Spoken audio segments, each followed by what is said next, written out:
Giannis Antetokounmpo has been on everyone's radar for quite some time. And while he's known as the Greek Freak for his incredible length combined with guard skills, I don't think anyone was quite prepared for this type of detonation through the first 3 games of the season. A lot of his points have been scored in transition, where his long strides make it virtually impossible to stop him. Notice how they can throw the ball ahead to him and he does not even need a dribble in the half court. He has also gotten stronger, able to attack the lone big man who most often is back in the paint on the break. He has joined the very short list of players who require at least 2 defenders getting in his way in transition in order to stop him, alongside LeBron James and Kevin Durant. And with his explosiveness, he might even eclipse those 2 sooner than later. In the half court, Bucks coach Jason Kidd relies heavily on the high post split, which is an action designed to attack from the elbow and does have a lot of variation. The basic attack is a pass from the wing to the elbow and the passer screens for the man in the corner, who curls to the hoop looking for the pass. If that's not there, they can flow into a step-up screen and look to attack the closeouts for penetration and scores. Sometimes the man in the corner will set a back screen for the wing instead. If there's a switch, it allows them to attack the mismatch as an ISO in the post area. All the cutting action can open up a shot for the big man in the high post as well. There's also some weak side screening that happens, and Teletovic slips the back screen, but Monroe can't get him the pass. If nothing is happening on the strong side, the big man looks to swing it to the other side, where they can get some pick and roll action. And they're able to find a corner 3 from Snell that goes down despite the good contest. So this is where Giannis is going to get a lot of his attacks at the hoop, depending on where he starts out. The Bucks also run a quick dribble handoff before entering to the high post, and on the reversal to Giannis, he attacks on the catch, and there isn't much the defense can do against those long steps and good base strength.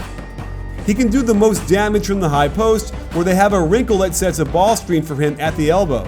Notice how it collapses 4 guys into the paint, and he can find the open shooter in the corner. And they do mix it up and get him attacking from different parts of this set. Here he starts on the wing and gets the back screen. The spacing was terrible, but it still gets them a nice pocket pass and dunk. Again from the wing, he can use the back screen by Deli or come off the high post for the handoff. This is where you could use better spacing. Having Teletovic in the corner would open up more shots for him when Giannis gets going down the lane, but look at this shot, wow. He comes out of the corner on this set, and I really like how he can get a handoff into ball screen. You can see how his gravity opens up the drive for Brogdon, but doesn't yield a score because Henson brings his man right to the president for this impeachment. And Giannis will bring the ball up into this set, here handing off to Snell, who was feeling it with his 3-ball, giving the Greek Freak the assist. These 2 shots are the only jumpers he's hit all year, making his scoring feats even more remarkable in an era where the 3-ball is so dominant, and if he ever masters that, he could average 45 points a game. They do like to get him in the post area, where he can go to work with an assortment of face-up drives and shot fakes galore. They don't use him as a ball screener enough, since they could get all sorts of mismatches down low with this attack. The Bucks have encouraged him to get more aggressive, and I suspect he'll dribble the length of the floor into a post-up several times each game, forcing teams to double if they want to stop him at all. When the offense breaks down, he's shown the patience to look for the holes in the defense off the dribble and use those giant steps to gallop to the hoop. He's got nice touch around the rim on his short shots, so I imagine it's a matter of time until he translates that into better outside shooting. Out of horns, they get great motion with a back screen that flows into flex action on the left side. Again, spacing issues, not from lack of shooters, but from their literal spacing that prevents an opening for Giannis to attack the paint off the catch. However, he has shown that it doesn't matter much once he decides to fly his freak flag high. Remember when I said they should have him ball screen more? Here are 2 very, very good reasons why. The Bucks are at their best when they balance Giannis' aggressiveness with allowing his teammates to create openings for him to attack on the catch. Once the ball gets moving first and the spacing is there, it's simply impossible to keep him away from the hoop.